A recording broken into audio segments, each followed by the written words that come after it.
Leaves of Grass, Book 13. Song of the Exposition. 1. Ah, little recks the laborer, how near his work is holding him to God, the loving laborer, through space and time. After all, not to create only, or found only, but to bring perhaps from afar what is already founded, to give it our own identity, average, limitless, free, to fill the gross, the torpid bulk with vital religious fire, not to repel or destroy so much as accept, fuse, rehabilitate, to obey as well as command, to follow more than to lead. These also are the lessons of our new world. While how little the new after all, how much the old, old world. Long and long has the grass been growing. Long and long has the rain been falling. Long has the globe been rolling round.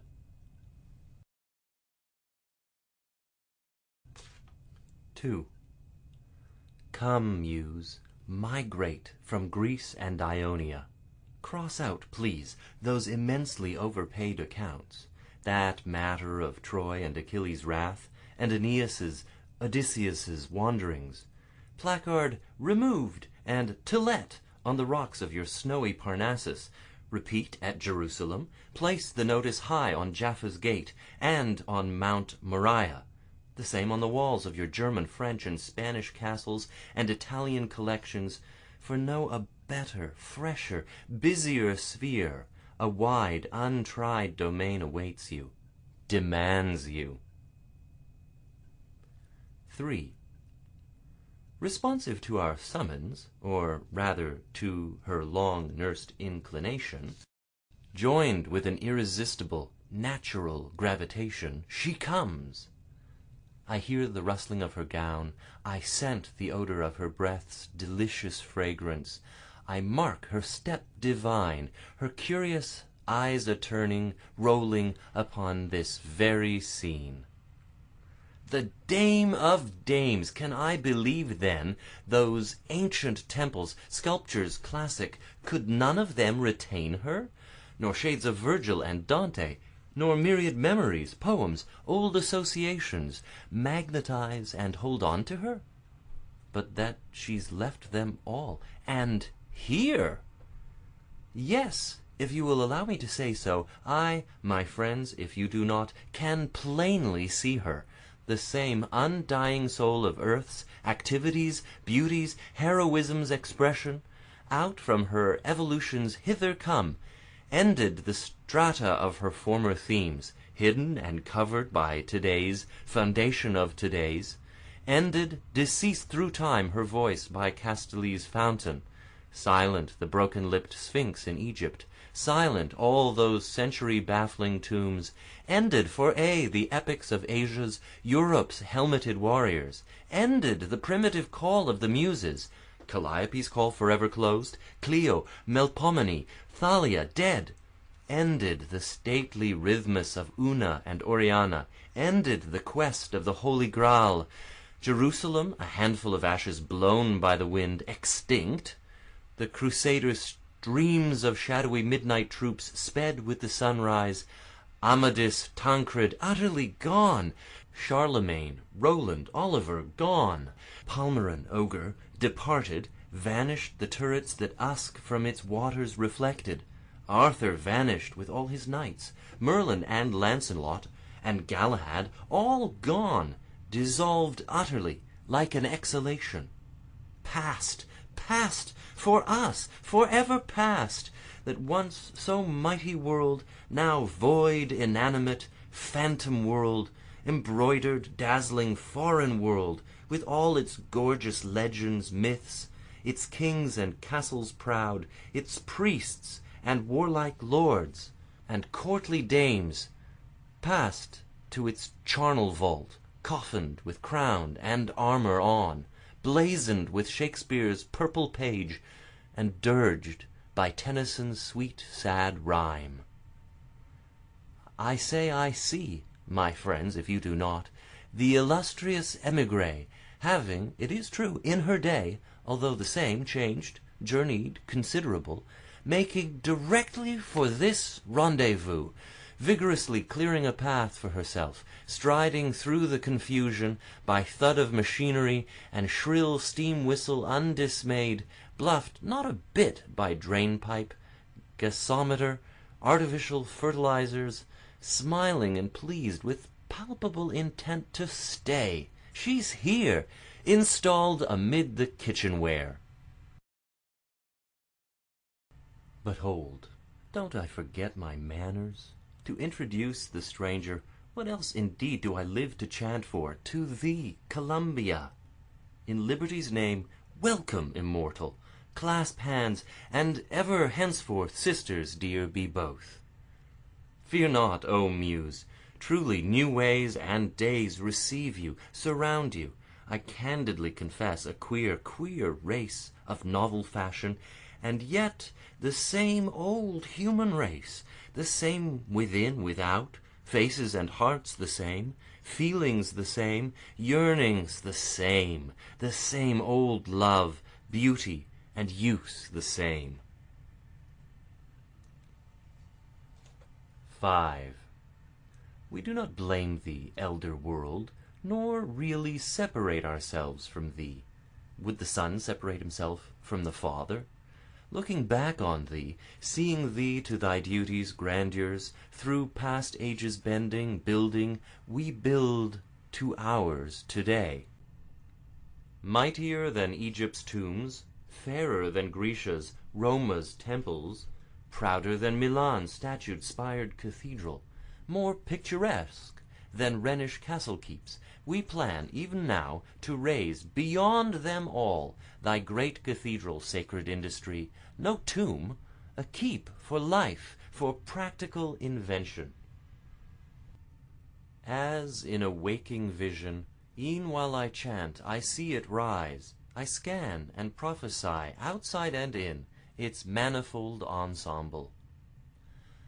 Around a palace, loftier, fairer, ampler than any yet, earth's modern wonder, history's 7 outstripping, high-rising tier on tier with glass and iron facades, gladdening the sun and sky, and hued in cheerfulest hues, bronze, lilac, robin's egg, marine, and crimson, over whose golden roof shall flaunt, beneath thy banner freedom, the banners of the states and flags of every land, a brood of lofty, fair but lesser palaces shall cluster. Somewhere within their walls shall all that forwards perfect human life be started, tried, taught, advanced, visibly exhibited. Not only all the world of works, trade, products, but all the workmen of the world here to be represented. Here shall you trace in flowing operation, in every state of practical busy movement, the rills of civilization. Materials here, under your eye, shall change their shape as if by magic. The cotton shall be picked almost in the very field, shall be dried, cleaned, ginned, baled, spun into thread and cloth before you. You shall see hands at work at all the old processes and all the new ones. You shall see the various grains, and how flour is made, and then bread baked by the bakers. You shall see the crude ores of California and Nevada passing on and on till they become bullion. You shall watch how the printer sets type, and learn what a composing stick is. You shall mark in amazement the hoe press whirling its cylinders, shedding the printed leaves steady and fast. The photograph, model, watch, pin, nail shall be created before you. In large calm halls, a stately museum shall teach you the infinite lessons of minerals. In another, woods, plants, vegetation shall be illustrated. In another, animals, animal life and development.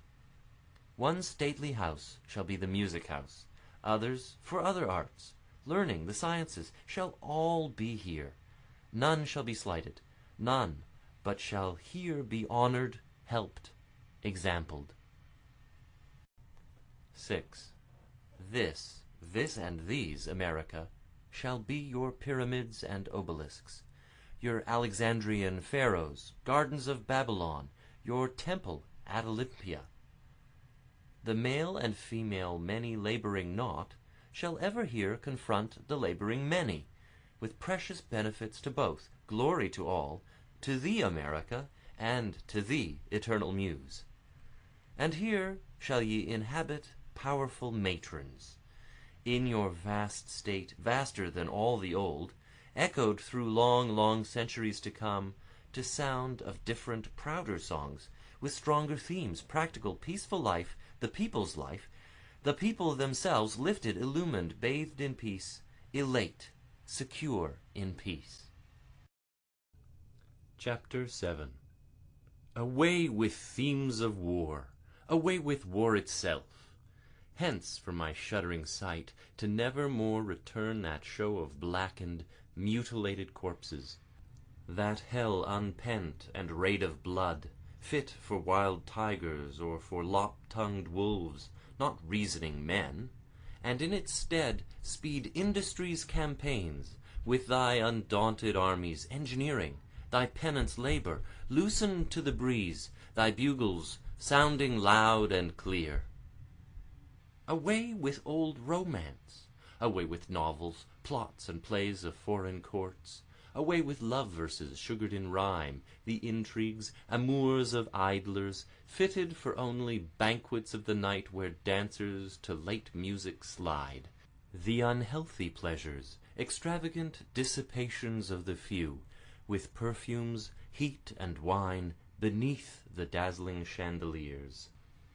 To you, ye reverent sane sisters, I raise a voice for far superber themes for poets and for art, to exalt the present and the real, to teach the average man the glory of his daily walk and trade, to sing in songs how exercise and chemical life are never to be baffled, to manual work for each and all, to plow, hoe, dig, to plant and tend the tree, the berry, vegetables, flowers, for every man to see to it that he really do something, for every woman too, to use the hammer and the saw, rip or cross-cut, to cultivate a turn for carpentering, plastering, painting, to work as tailor, tailoress, nurse, hostler, porter, to invent a little, something ingenious, to aid the washing, cooking, cleaning, to hold it no disgrace to take a hand at them themselves.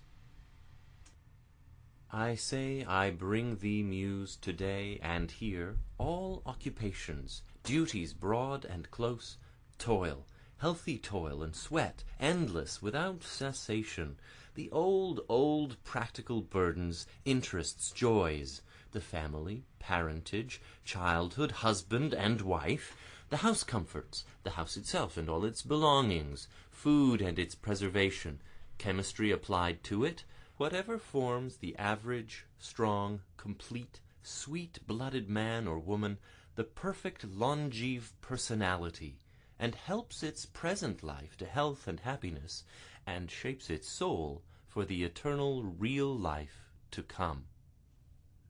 With latest connections, works, the intertransportation of the world, steam power, the great express lines, gas, petroleum, these triumphs of our time, the Atlantic's delicate cable, the Pacific Railroad, the Suez Canal, the Mont Cenis and Gothard and Hoosick tunnels, the Brooklyn Bridge, this earth all spanned with iron rails, with lines of steamships threading in every sea, our own rondure, the current globe I bring. Chapter 8. And thou, America, thy offspring towering e'er so high, yet higher thee above all towering, with victory on thy left, and at thy right hand law. Thou, Union, holding all, fusing, absorbing, tolerating all, thee, ever thee, I sing. Thou, also thou, a world, with all thy wide geographies, manifold, different, distant, rounded by thee in one common orbic language, one common indivisible destiny for all. And by the spells which ye vouchsafe to those your ministers in earnest, I here personify and call my themes, to make them pass before ye. Behold, America, and thou, ineffable guest and sister, for thee come trooping up thy waters and thy lands. Behold thy fields and farms, thy far-off woods and mountains, as in procession coming. Behold the sea itself, and on its limitless heaving breast the ships. See, where their white sails, bellying in the wind, speckle the green and blue. See the steamers coming and going, steaming in or out of port. See, dusky and undulating, the long pennants of smoke.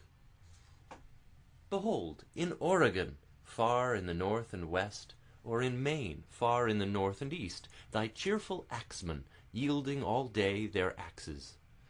Behold on the lakes, thy pilots at their wheels, thy oarsmen, how the ash writhes under those muscular arms. There by the furnace, and there by the anvil, behold thy sturdy blacksmiths, swinging their sledges, overhand so steady, overhand they turn and fall with joyous clank, like a tumult of laughter. Mark the spirit of invention everywhere, thy rapid patents, thy continual workshops, foundries, risen or rising. See, from their chimneys, how the tall flame-fires stream. Mark thy interminable farms, north, south, thy wealthy daughter states, eastern and western, the varied products of Ohio, Pennsylvania, Missouri, Georgia, Texas, and the rest, thy limitless crops, grass, wheat, sugar, oil, corn, rice, hemp, hops, thy barns all filled, the endless freight train and the bulging storehouse, the grapes that ripen on the vines, the apples in thy orchards, thy incalculable lumber, beef, pork, potatoes, thy coal, thy gold and silver, the inexhaustible iron in thy mines, all thine, O sacred Union, ships, farms, shops, barns, factories, mines, city and state, north, south, item and aggregate, we dedicate, dread Mother, all to thee. Protectress absolute thou, bulwark of all, for well we know that while thou givest each and all, generous as God, without thee neither all nor each, nor land, home, nor ship, nor mine, nor any here this day secure, nor aught, nor any day secure. Chapter 9. And thou, the emblem waving over all, delicate beauty, a word to thee, it may be salutary. Remember thou hast not always been, as here today, so comfortably ensovereigned. In other scenes than these have I observed thee, flag, not quite so trim and whole and freshly blooming in folds of stainless silk, but I have seen thee bunting to tatters torn upon thy splintered staff, or clutched to some young colour-bearer's breast with desperate hands, savagely struggled for life or death, fought over long, mid cannon's thunder crash, and many a curse and groan and yell, and rifle volleys cracking sharp, and moving masses as wild demons surging, and lives as nothing risked, for thy mere remnant grimed with dirt and smoke and sopped in blood, for sake of that, my beauty, and that thou mightst dally as now secure up there, many a good man have I seen go under. Now here and these, and hence in peace, all thine, O flag, and here and hence for thee, O universal muse, and thou for them, and here and hence, O Union, all the work and workmen thine, none separate from thee, henceforth one only, we and thou. For the blood of the children, what is it? Only the blood maternal, and lives and works, what are they all at last, except the roads to faith and death? While we rehearse our measureless wealth, it is for thee, dear mother, we own it all and several, today indissoluble in thee. Think not our chant, our show, merely for products gross or lucre. It is for thee, the soul in thee, electric, spiritual. Our farms, inventions, crops, we own in thee. Cities and states in thee. Our freedom all in thee. Our very lives in thee.